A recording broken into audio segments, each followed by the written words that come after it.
Em 14 de novembro de 2023, o Ministro das Finanças foi ouvido no Parlamento sobre o Orçamento de Estado. Explicou ao Bloco de Esquerda e ao Chega as vantagens da governação socialista, ou melhor, semi-explicou. Em primeiro lugar, imputa a causa do empobrecimento. Primeiro, há um empobrecimento e, em segundo lugar, a causa do empobrecimento é do Governo. Não é da inflação, não é depois da resposta do Banco Central Europeu, não. A culpa é do Governo, porque o Governo tem a responsabilidade de dizer. Agora, eu não lhe vou fazer a pergunta, ou melhor, vou deixar a pergunta retórica. A senhora deputada consegue mesmo olhar assim, olhos nos olhos de alguém e dizer com verdade que a inflação no ano de 2023 foi mais alta do que foi a subida média dos salários em Portugal? Consegue dizer? Disse. É isso. Não, senhora deputada, foi o que a senhora deputada disse, porque a senhora deputada... Não, desculpa. Bom, então não disse isso. Pronto, ok, então durante o ano de 23 a senhora deputada concebe que não houve perda geral do poder de compra, não houve empobrecimento, porque a inflação foi significativamente mais baixa do que os ganhos salariais, certo? Não? Não concede isso. Bom, então é uma questão dos factos, senhora deputada. É porque em 2023 a inflação foi significativamente mais baixa do que os aumentos médios dos salários em Portugal. E foram, em grande medida, pelo acordo de rendimentos que o Governo estabeleceu relativamente a isso. Diz a senhora deputada uma coisa, que é verdade, mas que é dizer, bom, mas a recuperação dos rendimentos não se faz em todos os estratos ao mesmo ritmo e à mesma velocidade. É verdade. Porque, aliás, algo que foi uma conquista que o país teve de crises passadas há muito tempo foi indexar umas componentes importantes da nossa despesa pública e do nosso sistema prestacional, não à inflação prevista, mas sim à inflação efetivamente registada no ano anterior. É por isso que significa que nos anos de arranque dos ciclos inflacionários haja uma perda de poder de compra com muito significado no primeiro ano e que nós, neste ano, repare, Sra. Deputada, como é que a Sra. Deputada diz que nós estamos a empobrecer quando nós estamos a fazer um aumento das pensões entre 6,2% que abrange 6,2% a generalidade, mais de 80% das pensões dos portugueses, perante uma inflação prevista de 2,9%? Como é que a Sra. Deputada diz que há perda? Como é que diz que há empobrecimento? A senhora deputada não pode dizer, porque não tem base para dizer, porque não é isso que está a acontecer, porque não é isso que resulta da aplicação das medidas do Governo. Muito obrigado, Sr. Presidente, Sr. Ministro. Debaixo do chapéu e da lógica da insustentabilidade demográfica, os senhores abriram a porta de Portugal à imigração, criando um problema de dumping salarial em muitas das funções que os imigrantes vêm desenvolver em Portugal.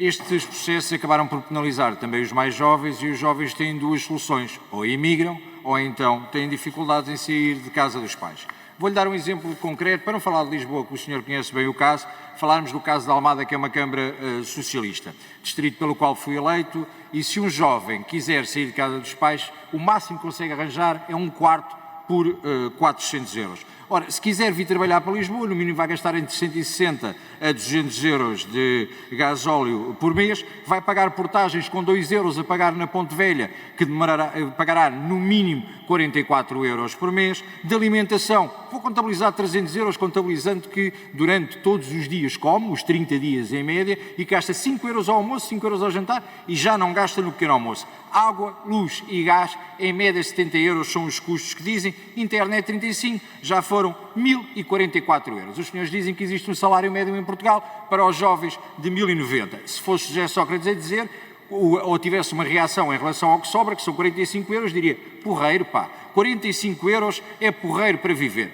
Entretanto, nós chegamos à conclusão que mais fácil será não sair de casa dos pais. E se não sair de casa dos pais, já não tem o custo com a alimentação, não tem o custo com a casa e, se tiver a hipótese de receber o RSI, então ainda é mais fantástico, porque a diferença entre o que ficaria do retorno do seu trabalho para aquilo que recebe do RSI é preferível não trabalhar e ficar em casa. Sr. Ministro, diga-me uma coisa, como é que nós incentivamos um jovem a sair de casa antes dos 35 anos, quando os senhores dizem que existem prerrogativas para poder trabalhar e que têm alavancado as famílias financeiramente, quando na realidade olhamos ao final do mês, não há dinheiro, os jovens não conseguem sair e a vossa prioridade de apoio financeiro são sempre os que vêm de fora, não os que estão cá dentro. O nosso capital O nosso capital, para terminar, Sr. Presidente, intelectual é exportado e os senhores vão importando aquilo que não interessa sobre o princípio de sustentabilidade demográfica, que não é real nem é verdadeiro.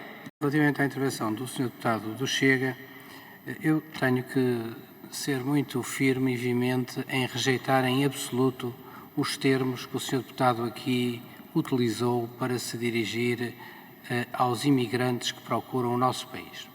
Acho verdadeiramente inaceitável que se tenha dito que nós estamos a ter imigração dos que não interessam em desfavor dos portugueses que estão no nosso país. Não poderia haver intervenção de caráter mais xenófobo, de caráter racista, relativamente àqueles que procuram o nosso país para trabalhar e que Sr. Deputado, por causa do seu desconhecimento, tão importante tem sido no crescimento da economia portuguesa, no apoio às nossas finanças públicas, no rejuvenescimento da nossa segurança social. Sr. Deputado, agradeça para que Portugal tenha a capacidade de manter os imigrantes que conseguimos ter durante estes anos e que eles não vão para outro local qualquer e deixem a nossa economia sem esse recurso tão valioso do ponto de vista humano, mas também do ponto de vista económico. Aquilo que faz de comparação é absolutamente inaceitável, aquilo que faz de comparação com os jovens portugueses é absolutamente inaceitável e é objetivamente falso do ponto de vista do que é a realidade do nosso mercado de emprego. Devo dizer, Sr. Deputado, para quem tem uma visão estratégica sobre o nosso país e sobre a nossa economia, há um aspecto que coletivamente a todos nos deve mobilizar, que é assegurarmos a adequada capacidade de integração destes imigrantes, para que não aconteça o que aconteceu noutros períodos de imigração no nosso país, em que, em momentos de abrandamento económico, essa imigração, essas pessoas de outras nacionalidades que trabalhavam em Portugal, saíram, porque o impacto económico, o impacto social, o impacto financeiro desse movimento foi muito profundo na economia e no nosso país. E por isso, Sr. Deputado, se não por uma questão de humanidade e de dignidade ao olhar cada vida humana e cada cidadão do mundo, se isso assim não lhe chega, pense então na economia do país e todos os nossos compatriotas que ficarão todos muito a perder sem termos a imigração que hoje temos no nosso país. Em resumo, uma mentira repetida várias vezes não se torna verdade, mesmo que todos a repitam. Obrigada, Governo PS.